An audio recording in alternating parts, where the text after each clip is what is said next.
Tonight on Mississippi Insight, the state sees its highest total of new coronavirus cases and deaths, with one of the highest positivity rates in the country. And recovered from COVID-19 and back in the public, Lieutenant Governor Delbert Hosemann talks with us about his bout with the virus, the state's response, and what unfinished business is left from the 2020 session. Hello and welcome to Mississippi Insight. I'm Byron Brown. Thank you for joining us. Amid the surge in COVID-19 cases came an outbreak of coronavirus at the state capitol. Dozens of lawmakers infected, including House Speaker Philip Gunn and Lieutenant Governor Delbert Hosemann. We are happy to report that the Lieutenant Governor has recovered and is joining us via Zoom. How are you feeling right now? We're doing better. We're about 80%, I think, where we were before. It's you just don't flip a switch and get over that stuff. It's pretty difficult. Talk about your experience with COVID-19. What were you feeling? What were you going through through all of this? We paid particular attention during the session to wear masks and do hand sanitizers and that kind of thing. And then at the very end, when we were sharing back money and some of the other work, we were meeting with a lot of members of the House and the budgets and the appropriation committee and ways and means. All of that was going on, and I think my chief of staff was running back and forth, and I don't think we were as careful as we should have been about our mask. And so when we finished July the 2nd, I left and I got with my family for the 4th of July. And then on Saturday, I got a call from my chief of staff saying that he had the virus, which meant that I was about 90% done. So I self-quarantined immediately and came back and got tested Monday, and in fact was tested positive. So that started about a 2-week ordeal. At first, you don't feel very bad, and then a whole series of events happens, and I think it depends. I know it depends on who you are, but in my case, it was fatigue. Didn't have very much of a temperature, that kind of thing. Had some breathing, just a little bit more difficult, but not anything near what most of these people experience. Some of them experienced terrific back pain as well. Didn't have that, but about probably a week into it, my goal was to walk 100 steps in a day around the house where I was quarantined. It really flattened me, and I think it does most people, the fatigue portion of it. So gradually, we've been able to get back. Last week, we started back coming down to the office and doing our normal 8 or 9 o'clock to 8 or 9 o'clock work day, and that's helped a lot to get back. But we're not there yet, and it takes a while, and that's why I want to be so careful with people that are going to watch this. You need to understand that this is a serious disease. The fact that your buddy had it and said, "Oh, I just had a headache a couple of days," that's nice. You could have, like I did, which is debilitating, or you can end up in the hospital or worse. And we control our own destiny in Mississippi. We need to go back to school. We need to keep working. Our places need to be open for business. All of that really controls around whether or not you wear a mask and do hand sanitizers and social distancing, just like the governors have urged us to do. And we need to follow his advice about that. I'm reminded about the saying, the Lord told us, love thy neighbor as thyself. Well, if you want to love your neighbor, wear your mask. To Walmart, it's not that big a deal, and you can do that, and we should do that. And to me, that is an absolute show that you're not only worried about yourself, but you're worried about the other people that live in your society with you, your citizens of the state of Mississippi. I really want to encourage everybody to social distance. Assume everybody's got it. Sometimes we're having 1,500 new cases a day here now. Be very, very careful as you can. It's not a light flu, I can tell you that, and it could be very, very serious. The last time that we talked, you said you were very concerned about another surge in cases, and it appears that surge happened earlier than some had predicted. The governor has ramped up restrictions in certain counties and enacted restrictions on bars. Do you feel that's been a good response? I do. I think the governor's handled this well. It's very hard to balance the fact that we have the economic challenges. We have people that want to go to work. They can't stay home with their child, go to school. There are a lot of different things going here. And so a measured response was appropriate, where we had some hot spots that the governor had to address, and then others where we, like one county had one, so no need to quarantine everybody in the whole county like that. So I felt a measured response was appropriate by the governor. I think he's handled it well. There's no roadmap for this. Nobody's ever been here before on either the economics, the healthcare portions, or the personal portions. So I think everybody's doing the best they can. Dr. Dobbs certainly is, and we respect him and his opinions, and everybody needs to listen. We could have 10,000 new cases this week, and that means we're going to be short beds in the hospital. I know that we've been sending some people out of state already. We're working with some of the hospitals to expand their intensive care units now, using some of the CARES money that was not spent. So it's very serious business here. And I think requiring masks in those hot counties like he has is appropriate. Keeping things closed when he had to is appropriate. We can all make it through that. We'll all make it through it, or we won't make it through it at all. So we need to all be careful and work as a team. Do you think we need to have a statewide mask order? I don't think that that's necessary. I think it's more individual counties. Some counties may not have that. But clearly, even in counties that have small amounts, people need to listen to the doctors and to our people. You need to wear a mask.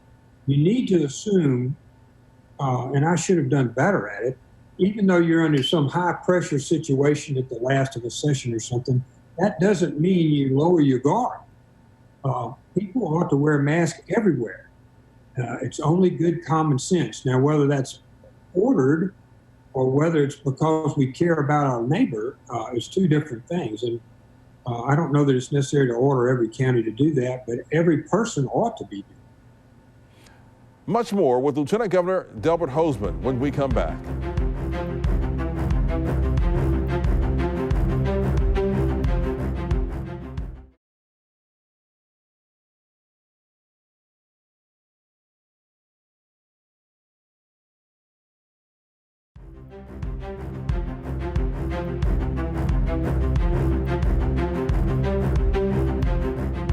Well, schools are releasing and adjusting their return plans. We know that JPS, Claiborne County, and Canton are going virtual, only among some. But do you agree with those decisions? And Corinth this week went back to school because they're year-round. What do you think about how districts are deciding to handle the school situation? Well, in Mississippi, school districts, and we have about 139 of them, I think, make their own decisions. That's not made at the statewide level, and that's appropriate.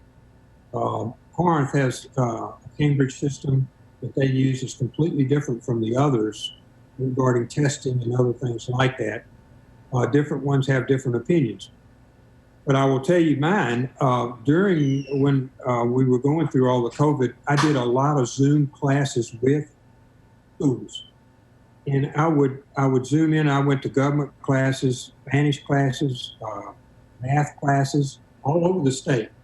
And we would be in with the kids and the teacher, and I would watch what she was doing and responding. Then I would ask them, how do you like this?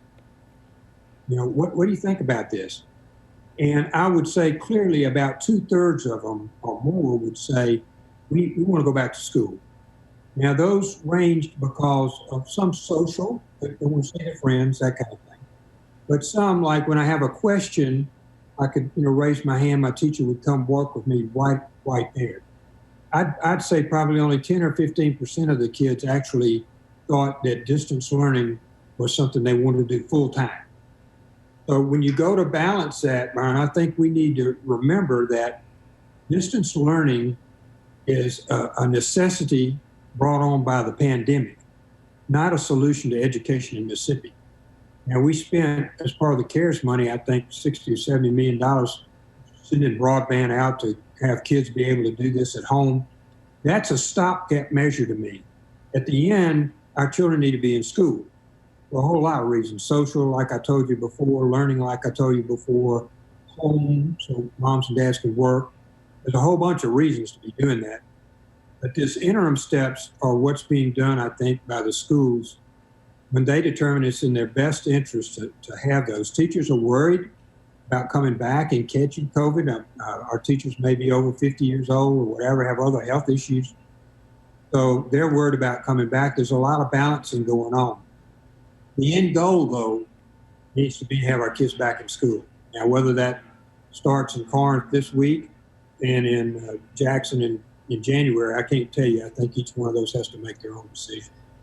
Now, the governor has said that he is going to review school plans and could take action if he feels that they aren't in the educational best interest of students. Should he be able to do that? Well, each school district really runs on its own. And so it would be a more difficult executive order to order schools to do something one way or the other. I haven't really looked at the governor's power to do that. Obviously, we have school districts doing it all across the board, so I don't know what the standard would be. In these instances, I think you pretty much have to rely on local decisions. Each one of them has a school board that makes those decisions, principals and superintendents, and I think they act in the best interest of the student. So I'd lean more towards letting the individual school districts make those decisions, and some caveat from Jackson. What about college sports and, as a matter of fact, even high school sports? Should they play? I mean, Major League Baseball already had an outbreak after one weekend of play. What do you think about there? I'm a big football fan. I go to all high school football games and flip the coin, stay for the game. I'm a big high school football fan all over the state. I am seriously worried about that. I just don't. I don't see how you're going to have 50 or 60 men out there, or the cheerleaders, or the band, and all the other thing that goes on with it, that are all, blowing hard and spitting and whatnot, just coming out as you're working and playing a game like that, and it not be contagious. There's real risk here, and I noticed the universities have shortened their schedules, and some of them are only playing like games that are in their leagues. They posted back about a couple of weeks. I'm very leery about opening up our football season to our young people, knowing unless things improve, unless we have some kind of a vaccine that would be more effective. I think you'll find a lot of schools will postpone fall sports. I hate that. I hate it for the young men and women that work so hard to be able to do that. Coaches, families, kids work a whole year to be a senior and start on the game and whatnot. But I think our health overall probably is a primary concern here. Up next, the Lieutenant Governor on the change in the state flag and the business still to accomplish in the 2020 session.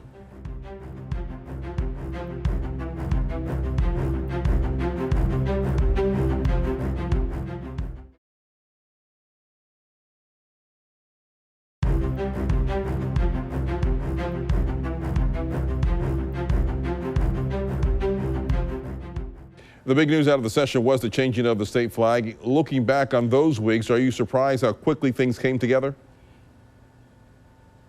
A little. Yeah, I struggled along with a lot of people about this. My great grandfather fought at the Battle of Vicksburg. There were a lot of things that we had to consider when we went through this process. But what happened started years ago, I think, really. And it culminated in the Baptists and the Catholics and the Presbyterians making it a moral issue. Then you had all the business interests. Then I had conferences with national companies that said they weren't going to invest in Mississippi, period, if with the flag like it was. And then as you saw more and more, the will of the people changed to where it used to be about a 50-50. Then it got to be where more people wanted to have it changed and whatnot. And then it became apparent to me two things. One, that the flag was going to change. So first, how are we going to go about that? To me, it was important to have in God we trust and that people vote on the flag. And that's in that bill. That was critical to me. Without that, I don't think I could have supported it. And the second thing, we started looking at where are we going in in the future. We talk about brain drain. We talk about keeping our kids here. We talk about people looking for the future. And when you really looked at this, the people under age 50 were about 70% in favor of changing the flag or more. And it cost all demographics. So it was obvious what was going to happen. The flag's going to be changed. Then I worry if we go through some process where we argue and put on a ballot and whatnot, the national press is just going to pillow Mississippi. They'll pick some one person or two person, and they'll typecast all the rest of us who really just worried about our children, our grandchildren, where are we going? So I thought that was important, that we not put ourselves through that we not go through that exercise. So as long as we can vote on it, and with God we trust on it, and it was a future thing, I thought those all just seemed to come together right at the end of the session. I think the Flag Commission is representative of the cross-section of Mississippi. All the appointments seem to be good to me. They're going to ferret through those and hopefully come up with about maybe a top 25 for us to look at, and then narrow that down and allow us to give our inputs and whatnot. But what I think you're going to find is Mississippians are real creative. And I bet out of 1,000 of those flags, I bet you could find 50 or 100 of them you'd think were really cool. What other unfinished business is left from the session? A couple of things. One, we have to do our Department of Marine Resources budget. Right at the end, the Senate and the House got into arguments about how to spend some of the what's called gold mason money. That's the mineral money that we get from the federal government drilling out in the Gulf of Mexico. And it's about $65 million. And the House wanted to be very specific in picking different projects. The Senate wanted to allow the Department of Marine Resources to vet and go through the governor and then approve the projects. And so there were loggerheads, and we remained at loggerheads, and we did not get that passed. Hope that the governor will call us back in quickly to do that. We have people who are working or are on furlough on the coast to protect our natural assets. They've got rent to pay, children to educate, people to feed. The second is the education part. That's got to go. We just discussed all the uncertainties that teachers are facing today with trying to start back or not, or distance, or what are the kids going to do, or am I going to get sick myself from these children? One of the things they don't need to be concerned about is whether they're going to get paid or not. And there's no budget out there. The governor vetoed a good bit of that budget over an error that was made in funding for a bonus program for teachers. He was right about that. We missed it. They missed it last year too, by the way, when he was lieutenant governor, and we had to fix it under another calculation problem. So we would have fixed it in January. I was concerned that we not vetoed that much of the budget. But clearly we need to get back. That needs to be settled. The first bill that I passed out of the Senate, or brought out of the Senate, Senate Bill 1, was a teacher pay raise. And we need to make sure these teachers are paid what they're owed. And the first bill coming out of the Senate next year is going to be a teacher pay raise. So those two, I think, require immediate attention by the legislature and the governor.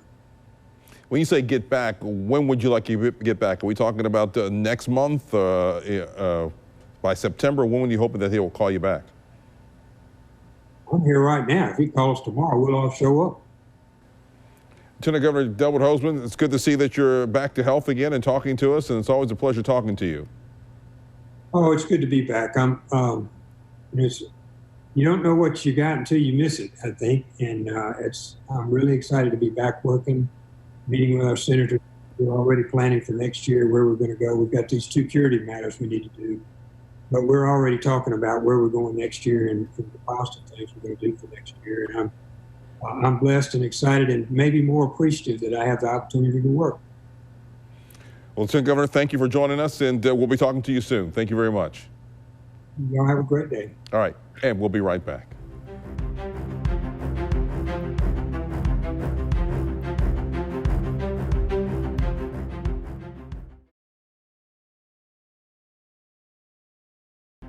Thanks again to Lieutenant Governor Delbert Hosemann for joining us, and to you for watching. We'll see you again next week. Until then, make it a good night.